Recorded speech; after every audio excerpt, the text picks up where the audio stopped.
how are you doing it all now? I have a friend who's playing. He's sending me some tracks that he's playing bass to one of the demos that I've done. So now it's like giving me a little bit of inspiration to finish that track. And it's a track. It doesn't mean anything except for finishing it. You say it's just a track, but to the person on the receiving end of the track, oh my God, the sort of the unbridled joy that you have just contributed to. And then it becomes like a snowball, growing and growing, rolling down the mountainside and creating an avalanche of goodness. Um, I'd the, like to hope. well, yes, there's no question that that's what you have done in your personal life as well as in your professional artistic life. And you've been always open and honest and inviting of other people to take part in it. I do like collaborating, man. I think that doing stuff solo is great. And I think collaboration and just making things is something that I will always be doing, virus or not. One of the things that, as you well know, is the mantra of the Global Livingston Institute is listen, think, act.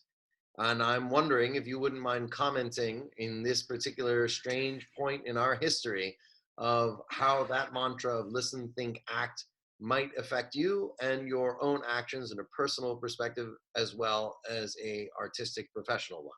I think it goes back to the podcast because I think we were having Zoom meetings and trying to figure out what we were going to do.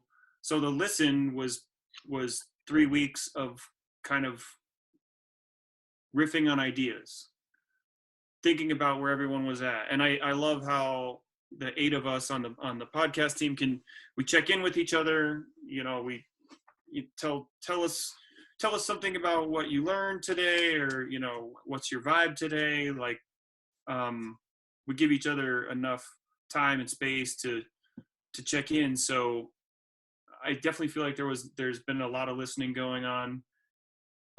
Thinking, I would say, just like I was just saying too, just thinking about like what's going on today. How do we stay positive today? How do we keep our kids having some fun, learning a little bit, not stressing too much about them not understanding division and multiplication. And then the act, I think, is really just needs to be taken in small bits. And I think it's got to be on a daily basis. Like, do you feel like journaling today? Do you have time to journal today? Cool. Do you have time to sit on a meditation cushion for 6 minutes today? Do you have time to collaborate with someone? Do you have time to make your neighbor some dinner? Can you try a new recipe? All that is the kind of natural acting that I think we get from just stopping and trying not to stress that much, because we do want to help. We want to help each other, and there's a lot of ways to do it.